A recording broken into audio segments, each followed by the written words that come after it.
Thank you very, very much for joining us this evening on our Facebook Live. It's Africa Sports Consultancy. And as always, we're here for you and giving you the best content and getting the best people to come and speak to you. And tonight we have a shining starlight, a young man who's making his way into the game, and his name is Mihlali Mpongwana. Clint, how are you doing? No, I'm good. I'm good. Thanks for asking. And how is it by your side? All good, thanks. All good, thanks. I see you in your kit. Are you rushing from training? Thank you very much for making time for us, eh? No. Actually, you actually had a poster out with this sweater, so I thought, you know what? Now today I'm gonna represent. So yeah, that's it.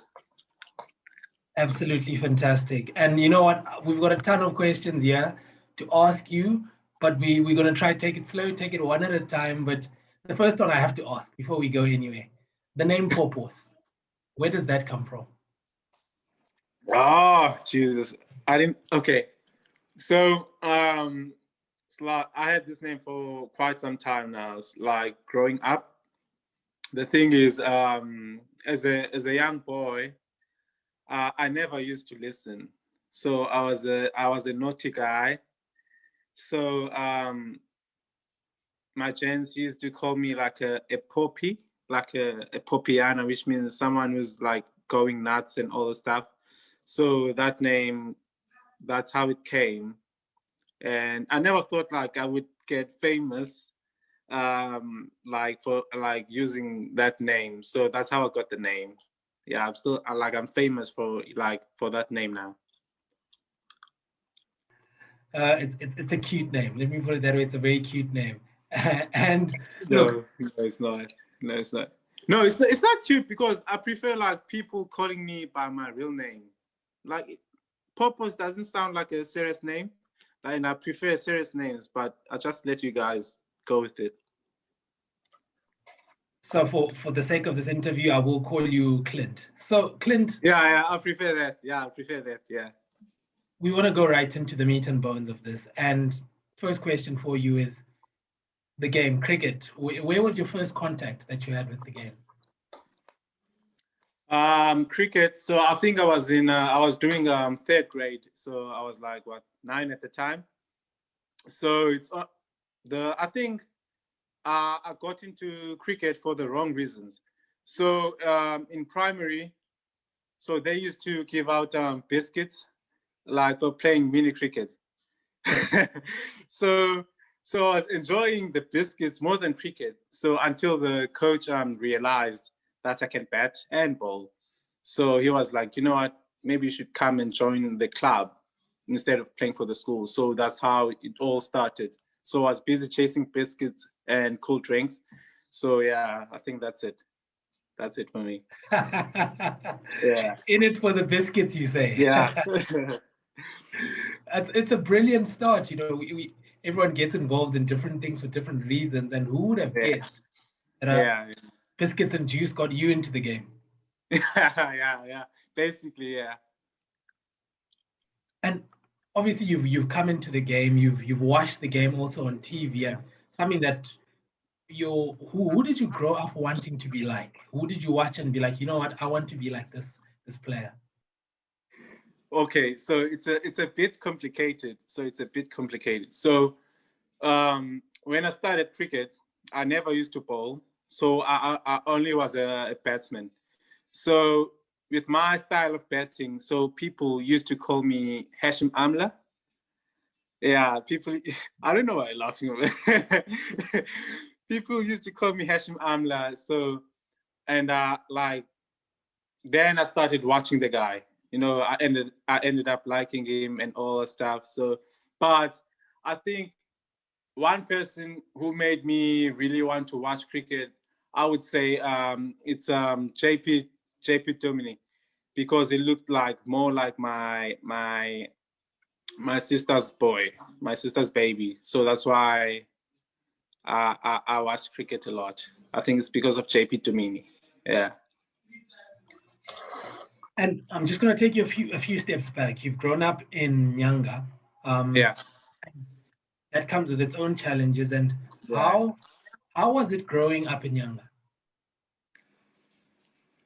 I'm not gonna lie. I'm not gonna lie to you.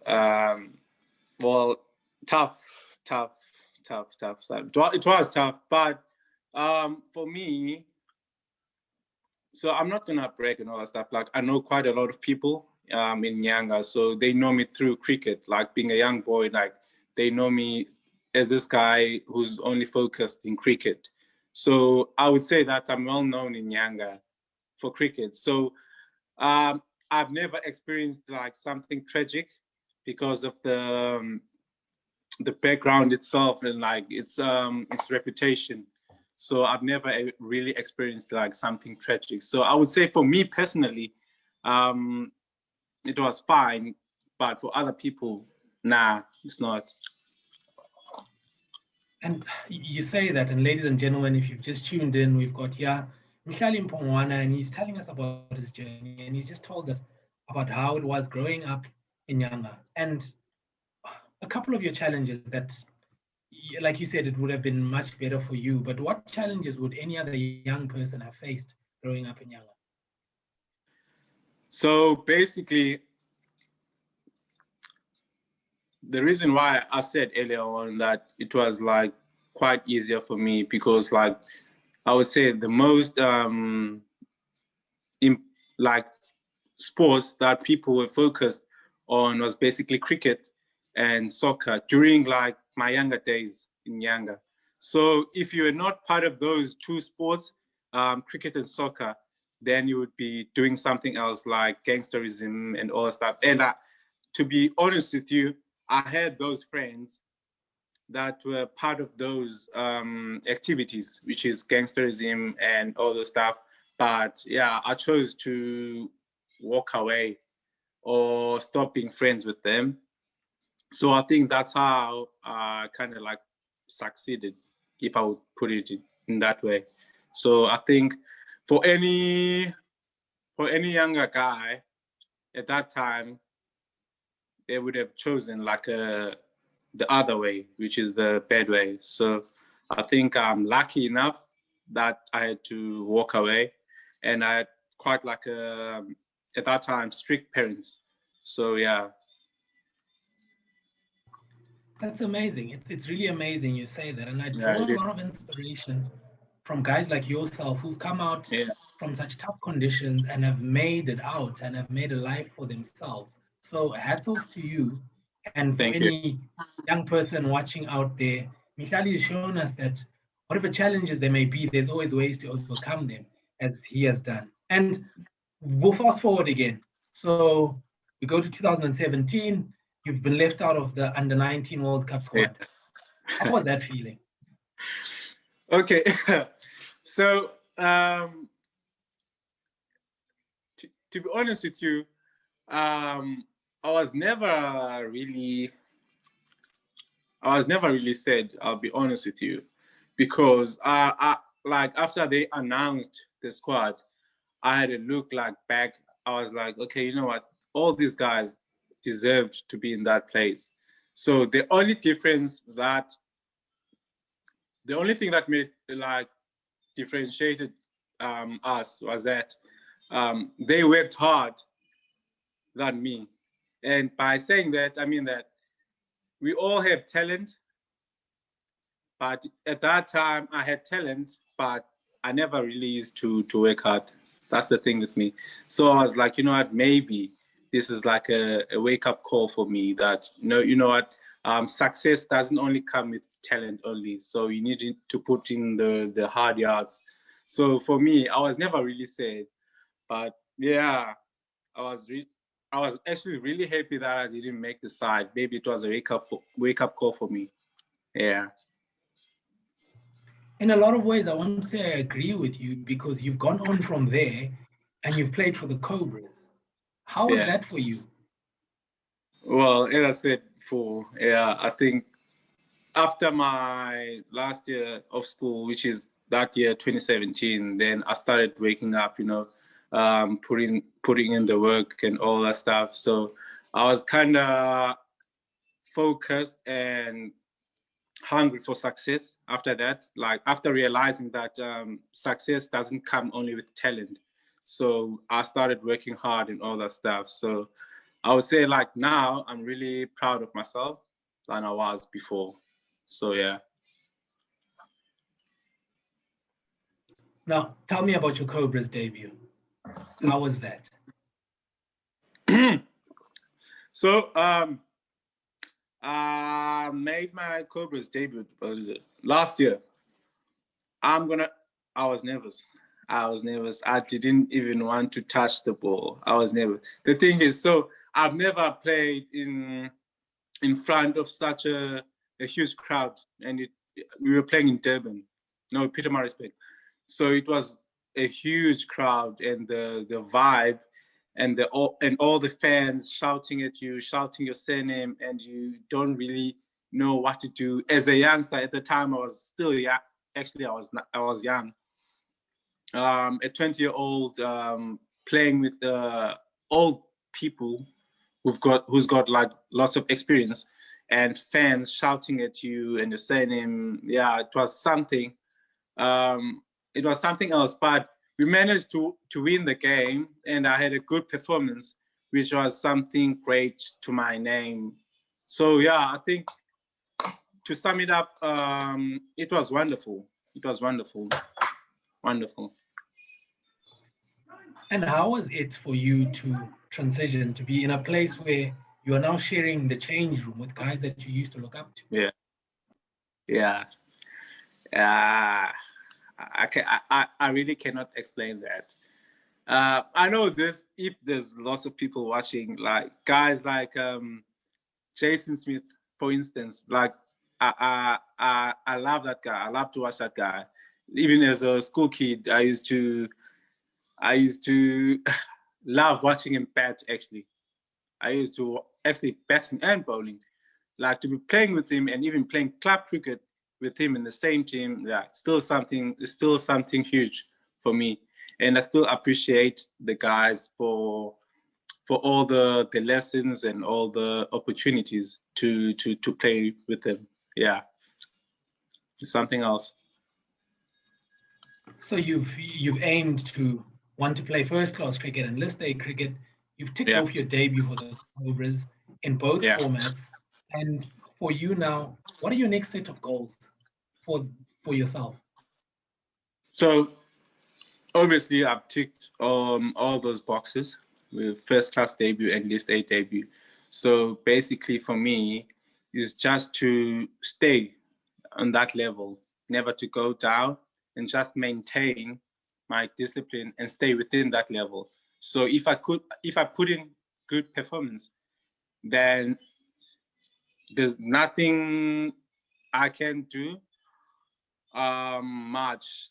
If I get a contract, I get a contract. If I get a gig somewhere, then I get a gig somewhere. But obviously, I'm looking to play a high level now since I've made my debut and all that stuff.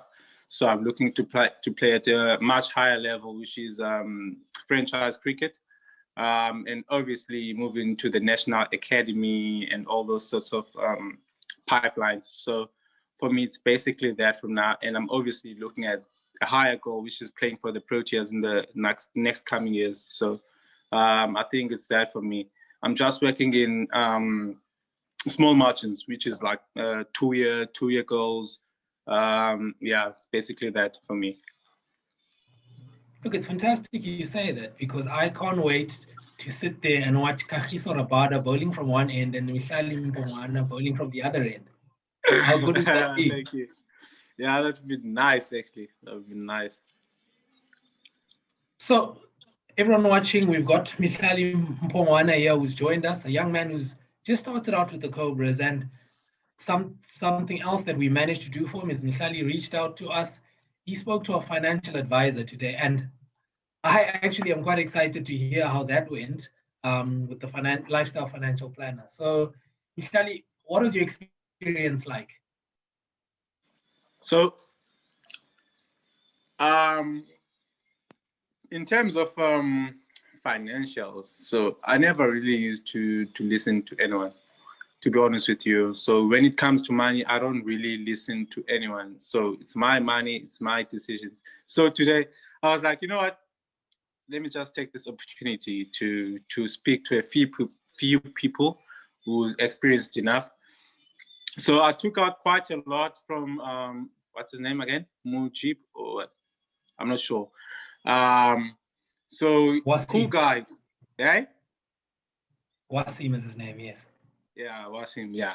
So cool guy, nice guy. Spoke very well. He knows what he's doing. And I'm actually like quite interested in meeting up with him personally and talking finance. Yeah, talking finance only. Yeah. As long as you're meeting up with them face to face post COVID, then I think all of us are happy. But ladies and gentlemen, Mihlali Mpongwana, one of our services that we offer is lifestyle financial planning for our young athletes, and we extended that to Mihlali today. And as you can hear, he sounds very excited, and he says it's his money and he does what he wants with his money. Yeah. Yeah. No, that's fantastic. And you know, you say that, and for us, what we normally do is we speak to people who are on the other side of the spectrum, people who are finishing off their professional career or are sort of winding down, and they start to ask all these questions. And what difference do you think this can make to you as a young man or your career going forward if you're ticking off some of these boxes early on? Yeah.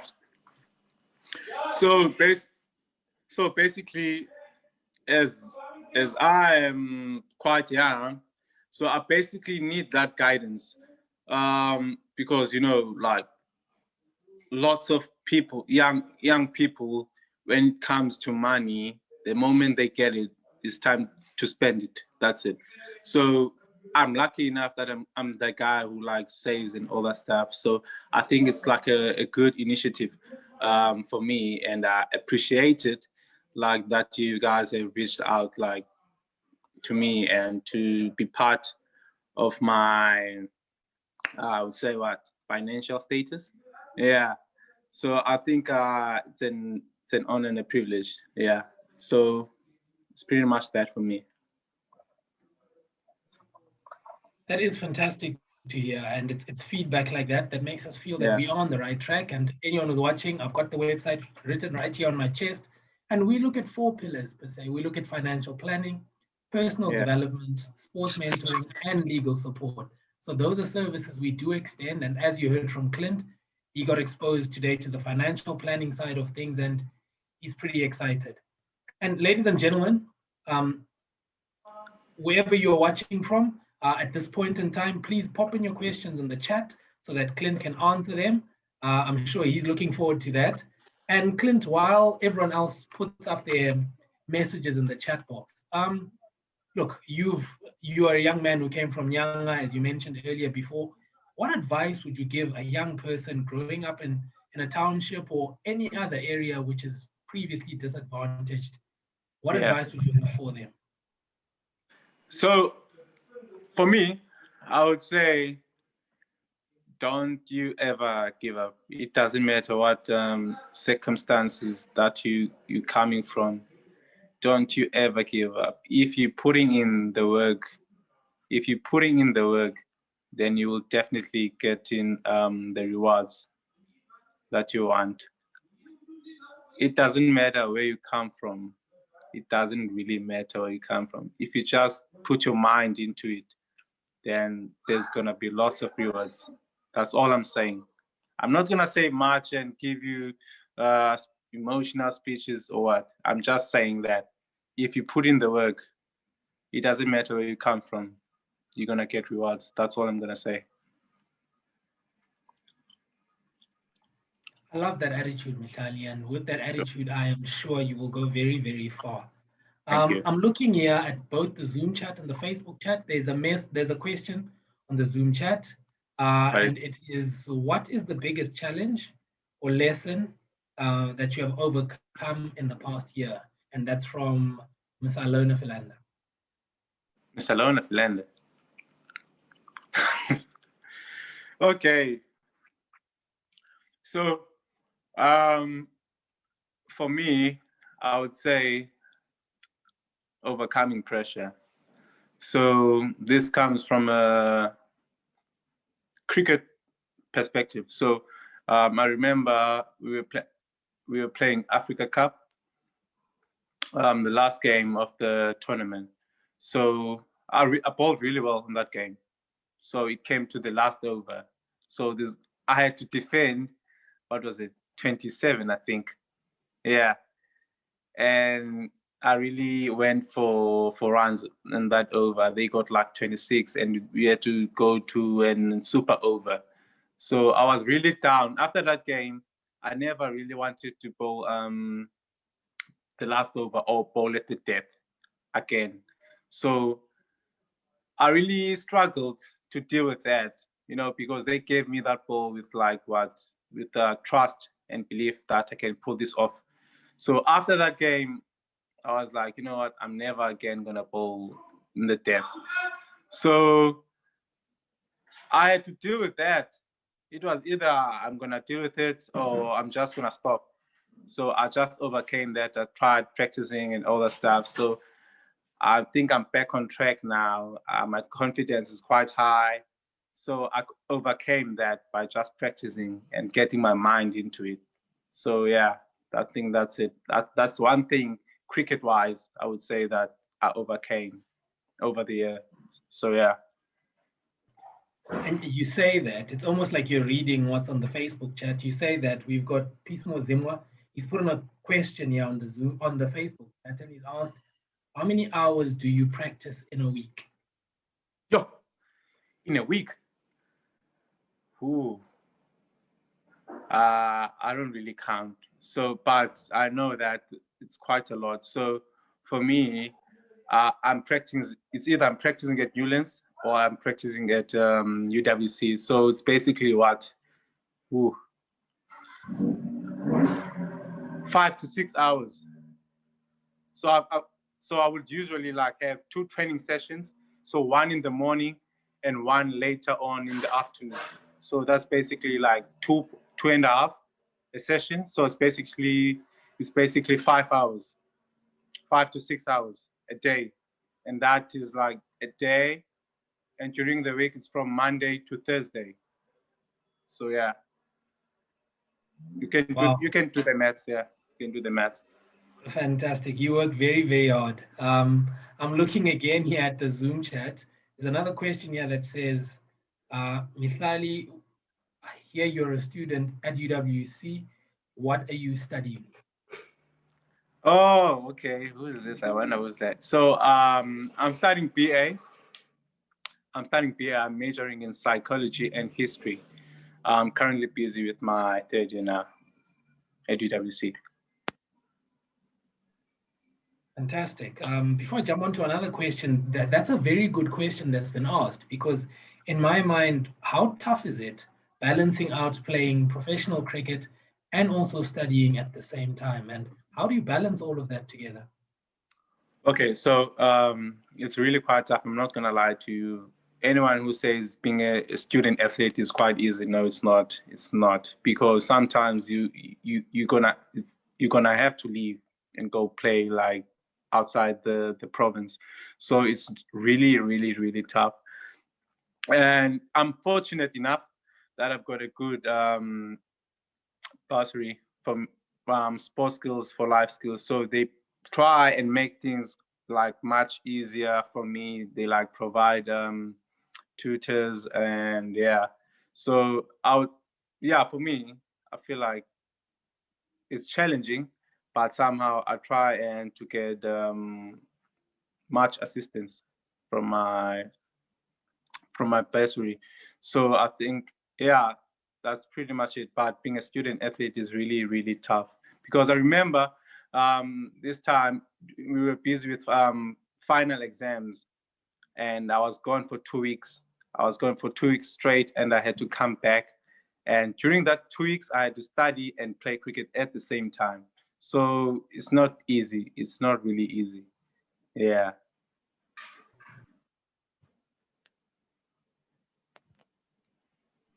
Wow. And talk about investing. You are investing in both your cricket and your Started, career yeah. after sport, or whenever it is that you decide to tap into that degree. And it's such an inspiration and a breath of fresh air, because so often people get stuck with one, and you have the gift and the blessing of both. So that's off to you. And I'm sure you're a real inspiration where you come from. Yeah, And you've got lots of people looking up to you. yeah. I'm glancing back over here to our Facebook chat. There's no question, but I see there's Ludowazi Botswana, who just said invest, and share financial advice. He also pointed out perseverance. And there's one more question here in the chat from Pismo Zimwa. He says, where do you see yourself with cricket within the next 2 years? So that will be our last question. Okay, so it's 2021 now. 2 years. So, wait, let me see. So I've got what is this? Like a poster where I write my goals. So just give me a second and go check what I wrote. Let me see. Mihlali Mpongwana here with us. And as you've heard, the question here was, where does he see himself in the next 2 years? And you can hear he's someone who's organized, very structured, and he's written down his goals, and he doesn't want to get it wrong. So he's gone there, he's fetched it, and he wants to get 10 out of 10. And ladies and gentlemen, I know we are running out of time, but this is something that I'm sure you're all interested to hear from Mihlali and find out where he sees himself in the next 2 years. So in the next 2 years, so it's basically, I wrote making my national or Proteas debut. That's it. Wow, amazing. Very powerful goal there. And you've got lots of people watching, and lots of people are going to see this video. And in 2 years' time, to answer your question, in 2 years' time, we will be seeing, hopefully, we will be seeing Mihlali Mpongwana charging in for the Proteas. Mihlali, thank you so much for taking time out of your busy schedule to come and speak to us. Thank you. We know how busy you are, and it's only an honor and a privilege for us to have you here. It's a pleasure. It's a pleasure. Nothing much. It's a pleasure, and also a privilege to be talking to you guys. And yeah, much appreciated, man. All thanks to you guys. Cheers. Thank you. Thank you very much. Ladies and gentlemen, that was Mihlali Mpongwana, an upcoming player who's recently made his debut for the Cape Cobras. And again, we've come to the end of the show. Thank you so much for tuning in and watching this evening. It's always great to have you here with us. And sadly, we have to go away, and hopefully we'll see you again next week. Let's just remember that COVID is still a reality, and let's keep sanitizing, keep washing those hands, and keep looking after our loved ones. But from my side, it's good night, and see you next week.